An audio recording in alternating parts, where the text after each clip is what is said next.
Assembly ఎన్నికల వేళ మరొక కొత్త కూటమి ఏర్పాటైంది. రామదాస్, శశికళ నేతృత్వంలో ఏర్పాటైన ఈ కొత్త కూటమి అసెంబ్లీ ఎన్నికల బరిలో నిలుస్తూ ఉండడంతో వీరి ప్రభావం ఏ మేరకు ఉంటుంది? ఈ కూటమి వల్ల పరోక్షంగా ఎవరికి ప్రయోజనం, ఎవరికి నష్టం కలుగుతుందనే దానిపై జోరుగా చర్చ మొదలైంది.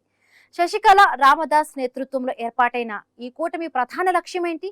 వీరు తమ లక్ష్య సాధన కోసం ఎలాంటి వ్యూహాలను అమలు చేస్తారనేది ఇప్పుడు ఆసక్తిని రేకెత్తిస్తోంది.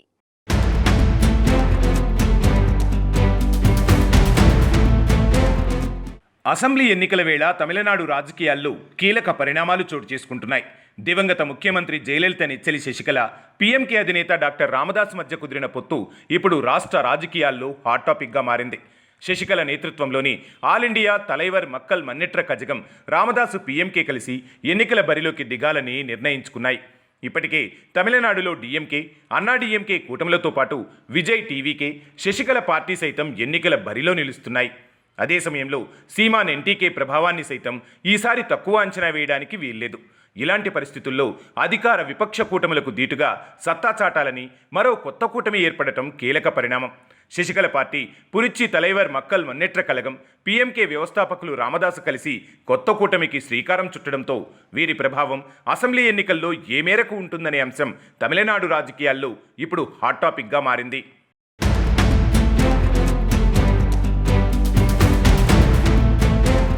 పీఎంకే రెండు వర్గాలుగా విడిపోయిన నేపథ్యంలో అన్బుమని వర్గం పీఎంకే ఇప్పటికే ఎన్డీఏ కూటమిలో చేరింది. ఇక రామదాసు వర్గం పీఎంకే, శశికళ ఏఐపీటీఎంఎంకే పార్టీతో పొత్తు కుదుర్చుకుంది. ఈ కూటమి రానున్న తమిళనాడు, పుదుచ్చేరి అసెంబ్లీ ఎన్నికల్లో పోటీ చేసేందుకు సిద్ధమవుతోంది.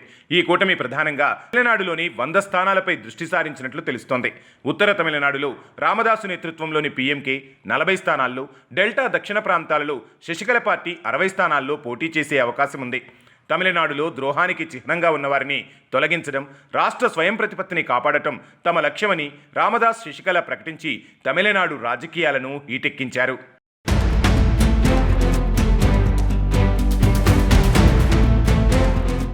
రామదాస్, శశికళ పార్టీలు కలిసి కొత్తగా ఏర్పాటు చేసిన కూటమి ప్రధానంగా అన్నాడీఎంకే, భారతీయ జనతా పార్టీ కూటమిని దెబ్బతీయడమే లక్ష్యంగా పెట్టుకుంది. జయలలిత మరణం తర్వాత జైలు శిక్ష, ఆపై పార్టీ నుండి బహిష్కరణకు గురైన శశికళకు ఈ కూటమి ఒక కొత్త ఊపిరిని ఇచ్చింది. పళనిస్వామిని దెబ్బతీయడం ద్వారా తన రాజకీయ ఉనికిని చాటుకోవాలని శశికళ భావిస్తున్నారు. శశికళ రాజకీయ ప్రస్థానంలో ఎడప్పడి పళనిస్వామి ఊహించని పాత్ర పోషించారు. ముఖ్యంగా తన వల్ల ముఖ్యమంత్రి అయిన పళనిస్వామి ఆ తర్వాత తననే పార్టీ నుంచి బహిష్కరించడాన్ని శశికళ అస్సలే జీర్ణించుకోలేకపోతున్నారు. జైలు నుంచి విడుదలయ్యాక ఏఐడీఎంకేపై పట్టు సాధించాలని శశికళ చేసిన ప్రయత్నాలు ఫలించలేదు. ఇప్పుడు పళనిస్వామి, ఆమె మేనల్లుడు దినకరన్ ఇద్దరూ ఎన్డీఏ కూటమిలో ఉండటంతో వారిని ఓడించడమే శశికళ ఏకైక లక్ష్యంగా పెట్టుకున్నారు. తనను రాజకీయంగా ఏకాకిని చేసిన పళనిస్వామికి బుద్ధి చెప్పేందుకు ఏఐఏడీఎంకేకు పెట్టని కోటగా ఉన్న తేవర్ సామాజిక వర్గ ఓట్లను చీల్చడం ద్వారా ఎన్డీఏ కూటమికి భారీ నష్టం కలిగించాలని శశికళ స్కెచ్ వేశారు.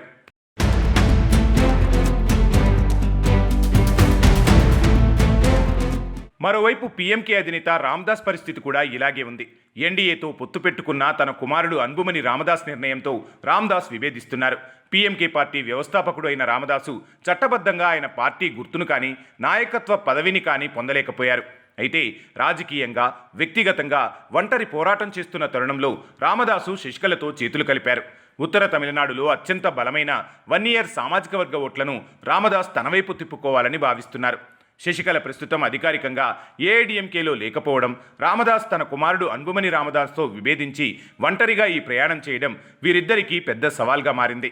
ఈ చీలిక వల్ల ఓట్లు చీలితే అది పరోక్షంగా అధికార డీఎంకే పార్టీకి లాభం చేకూర్చే అవకాశం ఉందని రాజకీయ విశ్లేషకులు భావిస్తున్నారు.